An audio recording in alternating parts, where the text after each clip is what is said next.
In the coastal city of Jeddah, Saudi Arabia, the air is rife with the tension of hope and the weighty burden of unresolved conflict. U.S. Secretary of State Marco Rubio arrives with his delegation, ready to engage in high-stakes discussions with Ukrainian officials. The focus of these talks, the ongoing conflict with Russia and an urgent search for viable resolutions.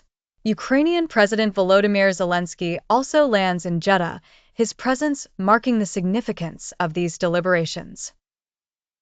While protocol keeps him from direct involvement in the talks, his chief of staff and key ministers are set to dive into negotiations with U.S. officials. Their goal is clear, albeit challenging, to forge a path towards peace that has eluded many before them.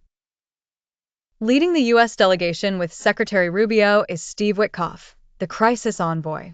Together, they are set to discuss bold proposals like a sea and air truce. An idea simmering beneath the surface is the resumption of U.S. military aid to Ukraine, a move that could tip the scales and change the dynamics of the conflict but requires delicate deliberation.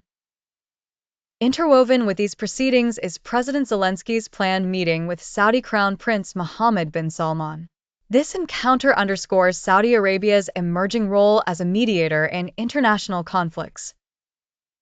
While no schedule confirms a direct meeting between Secretary Rubio and President Zelensky, the overlapping agendas in Jeddah suggest potential for indirect or corridor interactions that may quietly affect the architecture of peace strategies. The simultaneous presence of key figures in this tense setting represents more than diplomacy. It hints at the painstaking efforts required to navigate the labyrinthine path of global politics. As discussions unfold, anticipation builds. The world watches closely, aware that the outcomes of these high-level engagements could potentially redefine not only parameters of the conflict, but also the geopolitical landscape.